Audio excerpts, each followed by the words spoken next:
Resident Evil Code Veronica released for Dreamcast on February 3rd, 2000, and although it was one of the best-selling games for the Dreamcast, it sold well below expectations. So Capcom decided to release an expansion version for the PS2 called Resident Evil Code Veronica X. This was later ported to the GameCube, and in 2011 a remastered version released for PS3 and Xbox 360, which was later added to the library of backwards compatible games for the Xbox Ones. And that is the footage you will be seeing in this video, because I didn't play it in the year 2000 or 2011, I played it today. I always heard it was a good game, but there was always one thing keeping me away. And now that 2, 3, and 4 have been remade, is it time for Code Veronica to get the same treatment? So join me as we take a look back at Resident Evil Code Veronica.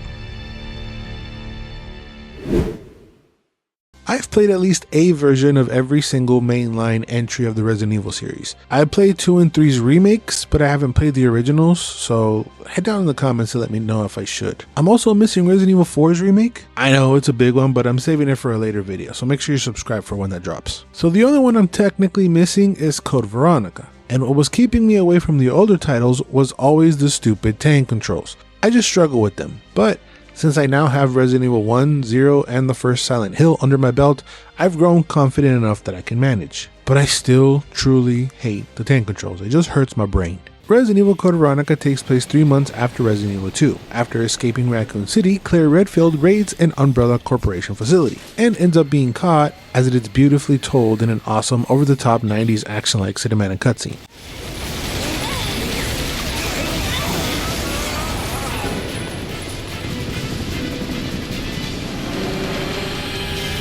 I don't get why they remastered the whole game, but didn't mind to touch the cinematic cutscenes. They definitely needed some sprucing up.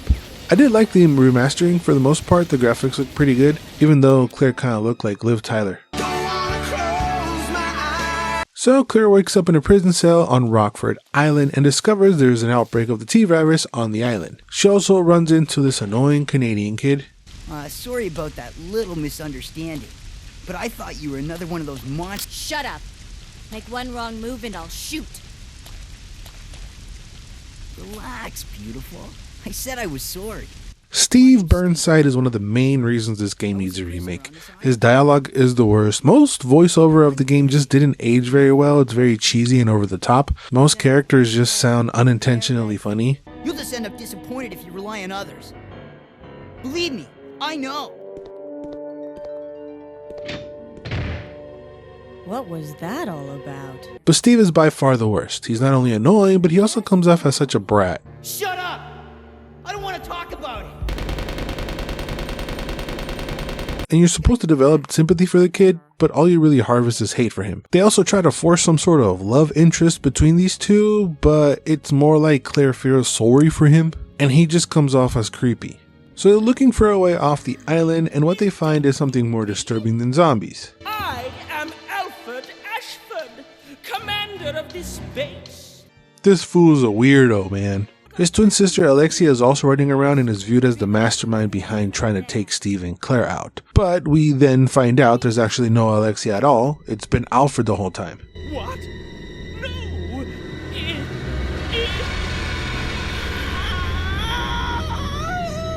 A crazy bastard with split personality disorder pretending to be his sister? That's kinda psycho shit right there. It's kinda cool. Alfred starts a self-destruction sequence as Claire and Steve find a plane to get off the island. And as they escape, Alfred reroutes the plane to an Umbrella facility in Antarctica, where it looks to be cold as balls, but they don't seem to care. Claire's still showing off her midriff. Alfred tracks him down and has a showdown with him, along with Alfred and Alexia's daddy. Let's just say he was a bad person. And before Alfred dies, he releases Alexia, who's been cryogenically asleep, after she injected herself with the T Veronica virus. Get it? I said the thing, Veronica? Needless to say, she wakes up a bit cranky after seeing her brother dead on the floor. So, as Claire and Steve are trying to escape Antarctica, Alexia f***s their shit up, keeping them there a bit longer. Then we switch over to Chris's side, where he arrives on Rockford Island looking for Claire. He finds out she's no longer there and he's trying to figure out where she's at. Then he runs into Albert Wesker, who is looking for a sample of the T Veronica virus. Chris learns where Claire is, and Wesker finds out Alexia is alive, who possesses the T Veronica virus. So they both end up in Antarctica, where Chris finds Claire, but she doesn't want to leave Steve behind, so she sets out to find him, and finds that he's been experimented on, and then subsequently attacks her. He manages to gain control a little bit to turn onto Alexia, who kills him. As he's dying, he's confessing his love to Claire, who still keeps him in the friend zone. I love you, Claire.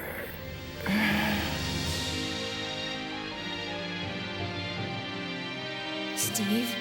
Then Karen Alexio shows up and starts to throw hands with Wesker. Chris gets involved and Wesker uses this opportunity to dip. He also ends up taking Steve's body for his experiments as a self-destruct system goes off. Boy, this series really loves a good self-destruction system, huh? So you run into f***ed up Alexia now, you shoot her with a big gun and try to escape but can't because Wesker has Claire now. They throw hands for a bit. Mind you, this whole interaction between Wesker and Chris happens in a cutscene. He burns his face. They manage to escape, they jump on a jet, and Chris with his spiky hair says, Yeah, it's payback time. We've got to destroy Umbrella. Now, let's finish this once and for all. I have no clue what he means by that. Is he foreshadowing punching rock somehow? Gameplay wise, the game is your classic Resident Evil game. There are a few things from the remastered version that did annoy me, like the mapping is weird. A couple buttons are flipped, like it doesn't feel natural to interact with the X button, it just doesn't feel right. And what makes less sense is that in 2011 you couldn't map them and change them yourself.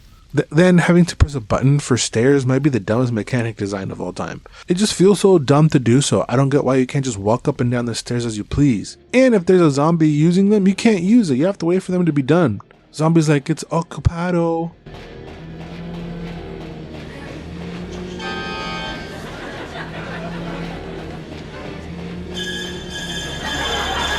It just felt super unnecessary to press a button. I don't even get it. The door animations were kind of goofy too. Sometimes you would open the door to open the door. I don't know if this was like to disguise the loading or whatever, but I think it was mainly to create suspense, but it just came off goofy rather than spooky. Like I said, the rest of the mechanics are classic Resident Evil. The shooting felt the same if you do decide to shoot. I know that there's a bunch of sickos out there who refuse to use guns and just want to knife everything. Shoutouts to those people, I love you.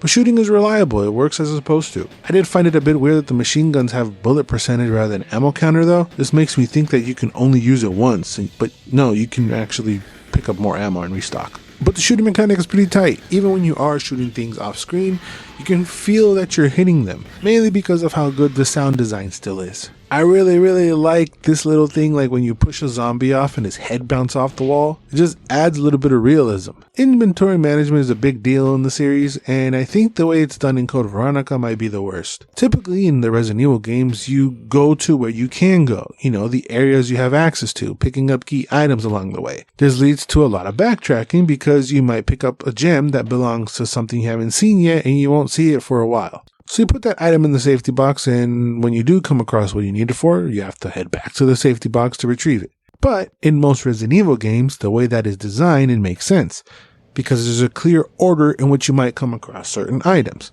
And I feel like in Code Veronica, it doesn't. In Code Veronica, you just leave a lot of areas incomplete. It's way more open than past games. You're not really confined to a single area like a mansion or a lab. So the exploring can lead you to a wrong path or the wrong sequence. There's no real order to things. You can kind of do things in any order you want. And it's maybe my impatient ass way of thinking, but if I find an item and I know where it goes to, I know that's the next step. So I go and put that thing where it needs to be immediately. And that leads you to getting to a spot where you need another item that you don't have, so you have to backtrack again to find it. The flow of the game just doesn't make sense either. Like, during the first evacuation section, it feels like, go, get the hell out of here. So you do. So you head down towards the submarine, and turns out you don't have the right items. If you played the game before, you're probably thinking, well, stupido, it's obvious that these 3 emblems go there. Why wouldn't you take them with you? And I would agree. It is obvious. It is so obvious that I tried to put those things in there before, and the game wouldn't let me. So when it's time for the game to let me, guess what? I don't have them in my inventory anymore. So I had to go all the way back and get the items and come all the way back to place them in the stupid holes. So that's what I mean by the flow of the game. You usually can tell when you're going to need something, and here you don't. The rest of the games feel more sequenced. Like, okay, for example, let's say you see a statue with a missing eye, and then you keep going and you find a lantern. And then you proceed to move even further and you find a key card. Then you keep going, you find a door that needs a key card. Well, what do you know? I have a key card. You open the door and it's a pitch black dark room. And the only thing you can see is a little shiny thing in the middle. But guess what? I have a lantern. You turn on the lantern and you go through the maze. You grab the little shiny thing, you head back and put the eye inside the statue. We're done, right? I just made the whole thing up. But it's like the sequencing makes sense. Here, you would see the statue, then find a lantern, then find the door, and you need a key card to get past the door. Well, now you have to backtrack 2 whole areas to where a zombie is there hanging out with the key card in him. You kill the zombie, you head back to open the door, and turns out you're in a dark maze. Well, cool, I have a lantern. Oh, whoops, turns out you need lantern oil, so you have to backtrack even more to find the oil. And it turns out it's a section you haven't been there before, with more keys and more key items. And then you have to come all the way back once you do find the oil, and head back into the maze to get the eye. There's just way more steps to do things in Code Veronica than it is in Resident Evil games, and the sequencing for me just didn't make sense. I guess I could have saved this whole rant by just simply saying there's a lot of backtracking, my bad. But it just feels like the game punishes you for not knowing things. But how am I supposed to know if I've never played it before? And again, the way it's designed can trick you into sticky situations. Like right here, right after the dumb emblem section. The island is in self-destruct mode, so they have you running around and you end up running into a tyrant. And you can't pass him, and you can't run away, so the only option you have is to unload on his ass. You do, you get hurt, and you get past him, right? So you just had a battle versus a tyrant. You run away, hop on the plane to escape. And in classic Resident Evil fashion, shit happens where you think you're free, but they catch up to you. And who catches up to you? The stupid tyrant again, who I just faced 2 seconds ago.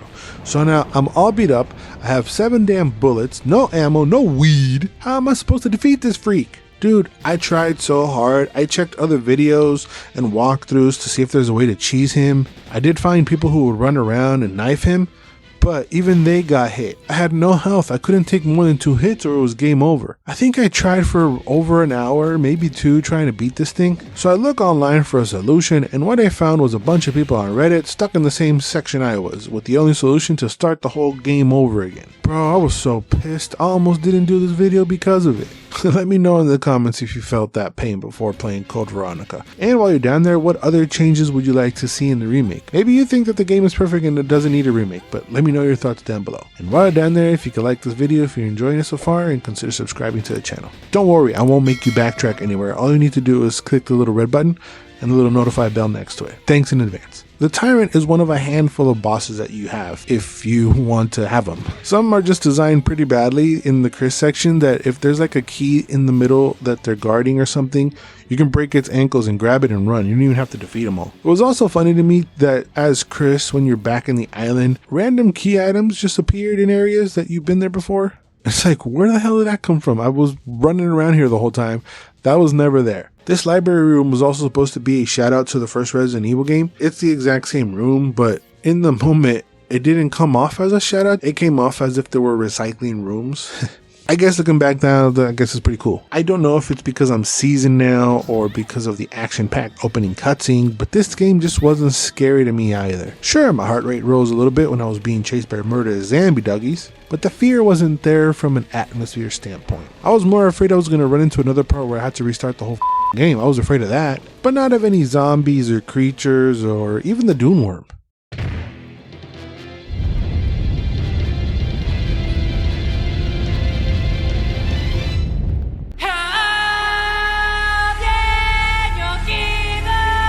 I know people out there love Code Veronica, but I honestly wasn't a huge fan. It's still a good game, but I think I would put Resident Evil 0 above it. I don't know if I'm just salty because of that. I don't know. I just felt like Code Veronica was a bit of a mess. After completing the game, you unlock New Game Plus and an Infinite Bazooka. And a new game mode, which looking back at it now, is the beginnings of the Mercenaries as an idea. You run around the level with infinite ammo killing zombies in randomly generated rooms. You get points and last as much as you can, setting a high score. The main reason why I believe Code Veronica needs a remake is not only because they're running out of games to remake, but because I feel like Code Veronica has the most to fix. The story is pretty basic Resident Evil stuff. I don't think the story needs much tweaking. From a gameplay standpoint, by making it third person, you have to overhaul the whole thing. You just make it as close as you can to Resident Evil 4 and you're good. And please, no pressing buttons to use stairs. Thank you. We do need to have a battle with Wesker at the end instead of just sitting there and watching it, but the Ashford twins are an interesting villains, as goofy as they sound.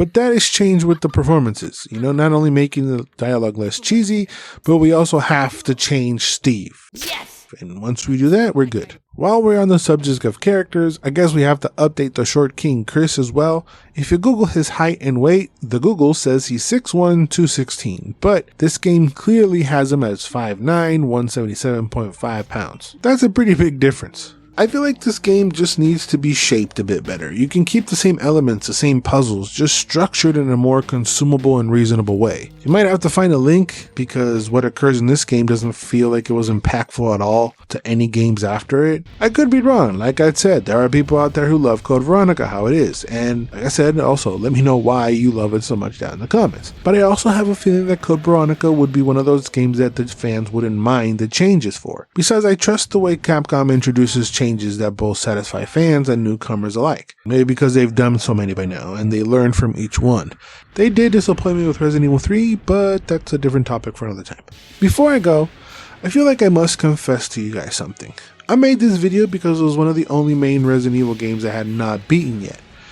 And unfortunately, I still haven't beat it. I head out and got myself a crazy guy to help me finish the game because I'm still stuck on the stupid plane with the tyrant.